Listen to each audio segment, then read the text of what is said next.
দেখো ভয়েস, আজকে আমরা শিখবো ভয়েস, তাই তো? আজকে আমরা শিখবো ভয়েস। তোমরা ক্লাস 6 এ পড়ো, হ্যাঁ? এই ভয়েস দেখো 5 এ আগে তোমরা কখনো শিখেছো? ভয়েসের নাম শুনেছো কখনো? না স্যার। তোমরা 6 এ আসছো, এই প্রথম তোমাদের আজকে এই ভয়েসটা কি হচ্ছে শিখতে হচ্ছে। এই আইটেম তোমাদের একটা নতুন, আমি শুধু প্রাইমারি আলোচনাগুলো তোমাদেরকে আজকে জানাবো। ভয়েস ভয়েস হচ্ছে আসলে একটা সেন্টেন্সের গঠন ও ফরমেশন। ভয়েসের যদি সরাসরি বাংলা তোমরা জানতে চাও হবে ভয়েস মানে কি? বাচ্চা। ভয়েস মানে হচ্ছে বাচ্চা। আচ্ছা, তাহলে ভয়েস আমরা সেন্টেন্সটা একটা ফরমেশন বলতে পারি, একটা গঠন। এই ভয়েস গঠন করতে ভয়েস সাধারণত চেঞ্জ করতে হয়। ভয়েসের সাধারণত দুই প্রকার ভয়েস হয়। ভয়েস কয় প্রকার হয় বলো তো? দুই প্রকার। একটা হচ্ছে অ্যাক্টিভ ভয়েস, একটা হচ্ছে প্যাসিভ ভয়েস। অ্যাক্টিভ ভয়েস এবং প্যাসিভ ভয়েস। অ্যাক্টিভ ভয়েসে দেখো, অ্যাক্টিভ ভয়েসে সাবজেক্টের গুরুত্ব থেকে বেশি। এখানে সাবজেক্ট নিজে নিজেই কাজ করতে পারে, সাবজেক্ট নিজেই কাজ করে, সে নিজেই তার কথা বলতে পারে, ঠিক আছে? অ্যাক্টিভ ভয়েসে আমাদের সাবজেক্টের গুরুত্ব থাকে বেশি, আর প্যাসিভ ভয়েসে কার গুরুত্ব থাকে বেশি? অবজেক্টের। তোমরা সাবজেক্ট অবজেক্ট শিখে আসছো ক্লাস 4 5 3 4 5 এ তোমরা সাবজেক্ট অবজেক্ট শিখছো, এটা তোমরা জানো, তাই তো? তাহলে প্যাসিভে কার গুরুত্ব থাকে বেশি? অবজেক্টের গুরুত্ব থাকে বেশি। অ্যাক্টিভ ভয়েসে দেখো সাবজেক্ট নিজেই কাজটা করতে পারে। সাবজেক্ট এই যে কাজটা থাকে, সেন্টেন্সে তার কাজটা সে নিজেই কাজটা করতে পারে, এর জন্য তাকে কারো উপর কি হতে হয় না, নির্ভরশীল হয় না, সে নিজেই কথা বলতে পারে।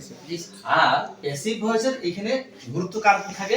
এই সাবজেক্ট যে কাজটা করে, এই সাবজেক্টটা কার উপর আসে? অবজেক্টের উপর নির্ভর করে তার কাজটা কি হয়? সম্পন্ন হয়, ঠিক আছে? তাহলে অবজেক্টের কি করতে হবে? সাবজেক্টের যে কাজটা আছে, এই কাজটা কার উপর শেষ হয়ে যায়?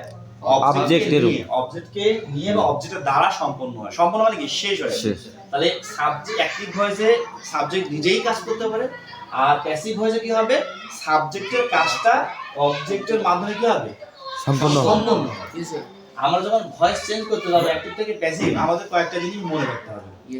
মূল 2-3টা বিষয় আমি তোমাদেরকে বলে রাখি। প্রথমত যে সাবজেক্ট, অ্যাক্টিভ ভয়েসের যেটা আমাদের সাবজেক্ট থাকবে, আমি আবার বলছি সাবজেক্ট তোমরা চিনো, তাই তো? সেন্টেন্সের যে কোনো নাম বা প্রোনাউন হচ্ছে সাবজেক্ট, যদি শুরুতে বসে। তাহলে সাবজেক্ট, অ্যাক্টিভ ভয়েসের সাবজেক্ট, প্যাসিভ ভয়েসের হয়ে যাবে অবজেক্ট। তার মানে সাবজেক্টিভ ফর্মটা বা মুডটা অবজেক্টিভ মুডে হবে প্রোনাউনের, তাই তো? বা না, প্রোনাউনেরটা, নাউনের কোনো অবজেক্টিভ মুড নাই। তাহলে এখানকার অ্যাক্টিভের সাবজেক্ট, প্যাসিভ ভয়েসে কি হয়ে যাবে? অবজেক্ট। আবার যখন আমি চেঞ্জ করব তখন অ্যাক্টিভ ভয়েসের অবজেক্ট যেটা আছে, প্যাসিভ হয়ে যাবে কি? সাবজেক্ট। আমি আবার বলি, অ্যাক্টিভ ভয়েসের সাবজেক্ট, প্যাসিভ যখন আমি চেঞ্জ করব তখন সে হয়ে যাবে অবজেক্ট। আবার অ্যাক্টিভ ভয়েসের অবজেক্ট যখন আমি চেঞ্জ করব তখন প্যাসিভ হয়ে যাবে সাবজেক্ট। কারণ ব্যাপারটা বুঝতে পারছো তো? তোমরা অঙ্কে এই যে আর আর গুণ করনি, হরের সাথে লব গুণ, লবের সাথে হর গুণ, তাই না? তাহলে এখানকার সাবজেক্ট এখানে যে হবে অবজেক্ট, আবার এখানকার অবজেক্ট এখানে যে হবে সাবজেক্ট। এই গেল একটা। আরেকটা বিষয় হচ্ছে যখন আমরা অ্যাক্টিভ ভয়েস থেকে প্যাসিভ ভয়েস করব তখন আমাদের টেন্স অনুযায়ী সেন্টেন্স, আমাদের টেন্স অনুযায়ী কি হবে? অক্সিলারি ভার্ব বসবে। এবং একটা জিনিস মনে রাখতে হবে, ভয়েসের একটা বড় বিষয় হচ্ছে আমাদের যে ভার্বের 3টা ফর্ম আছে, প্রেজেন্ট ফর্ম, পাস্ট ফর্ম এবং পার্টিসিপল ফর্ম, তাই তো? ভয়েসে অবশ্যই প্রত্যেকটা ভার্বের V3, তার মানে পাস্ট পার্টিসিপল ফর্মটা বসবে। তার মানে তুমি যদি ভার্বের পাস্ট পার্টিসিপল ফর্ম না জানো, কনজুগেশন অফ ভার্ব এটা তোমার যদি ভালোভাবে জানা না থাকে, তাহলে তুমি কোনো অবস্থাতে ভয়েস কিন্তু করতে পারবে না। তাহলে ব্যাপারটা বোঝা গেছে? আমি যদি ভয়েস করতে চাই, আমাকে যদি ভয়েসে পারদর্শী হতে হয়, আমি যদি চাই যে আমি ভয়েস করব, আমি শিখবো, তাহলে সবার আগে তোমার কোনটা গুরুত্ব? কনজুগেশন অফ ভার্ব, মানে ভার্বের ফর্ম তিনটা শিখতে হবে। প্রেজেন্ট, পাস্ট পার্টিসিপল ছাড়া আমরা কোনো অবস্থাতে ভয়েস করতে পারবো না। এই পাস্ট পার্টিসিপল তোমাদের আরো এক জায়গায় হেল্প করে, তোমার পারফেক্ট টেন্স যখন তৈরি করো সেখানে কিন্তু পাস্ট পার্টিসিপল লাগে না? তাহলে পাস্ট পার্টিসিপল শিখলে আমাদের কয়টা লাভ হবে? দুইটা আইটেম আমাদের সুবিধা হবে। একটা আমরা টেন্সের পাস্ট মানে পারফেক্ট ফর্মটা তৈরি করতে পারবো, আর এবং যে ভয়েস অ্যাক্টিভ ভয়েস থেকে যে আমরা প্যাসিভ ভয়েস চেঞ্জ আমরা এটা করতে পারবো, তাই তো?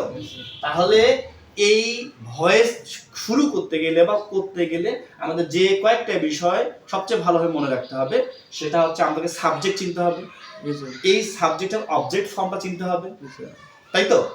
আবার ওই অবজেক্ট ফর্ম থেকে আবার কিভাবে সাবজেক্ট আসবে সেটা ভালো করে বুঝতে হবে। আর কি মনে রাখতে হবে? আমাদের টেন্সটা ভালোভাবে মনে রাখতে হবে, টেন্স অনুযায়ী আমাদের অক্সিলারি ভার্ব আসবে, তাই তো? আর এটা কি আসছে? এই টেন্স অনুযায়ী আমাদের আবার কি আসবে? অক্সিলারি ভার্বটা আসলেই, তাই তো? এবং কি আসবে? ভার্বের পিপি ফর্ম। তাহলে আমাদের কি শিখতে হচ্ছে? সাবজেক্ট ভালোভাবে চিনতে হবে, তারপরে স্যার অক্সিলারি ভার্ব চিনতে হবে, তারপরে টেন্সটাকে ভালোভাবে জানতে হবে, টেন্স অনুযায়ী তো আমাদের অক্সিলারিটা আসবে।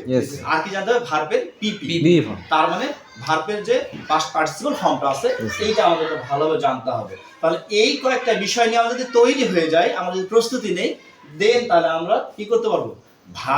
ভয়েস আমরা চেঞ্জ করতে পারবো। আমরা তখন অ্যাক্টিভ ভয়েস থেকে প্যাসিভ ভয়েসে চেঞ্জ করতে পারবো। এই কয়েকটা জিনিস তুমি যদি জেনে নাও, এই কয়েকটা জিনিস তুমি যদি জানা হয়ে যায়, তাহলে কিন্তু ভয়েস চেঞ্জ করার কোনো ফ্যাক্টর নয়। কথা কি বুঝছো? মানে ফরম্যাট থাকবে, ফরম্যাট অনুযায়ী তুমি জাস্ট শুধু বসাই দিবা, প্রত্যেকটা এলিমেন্টস ফরম্যাট অনুযায়ী বসাই দিবা, দেখবে তোমাদের ভয়েস হয়ে যাচ্ছে। তাহলে কি মোটামুটি আপাতত প্রাইমারি এই ডিসকাশনটা কি তোমরা বুঝতে পারছো? হবে তো তোমার, তাই তো? তাহলে এরপরে ধাপে ধাপে আমরা পরের ধাপগুলো শিখবো, জানবো, আগায় যাবো। ওকে, আপাতত আজকে তাহলে আমরা প্রাইমারি স্টেজটা আলোচনা করলাম। ওকে, ঠিক আছে।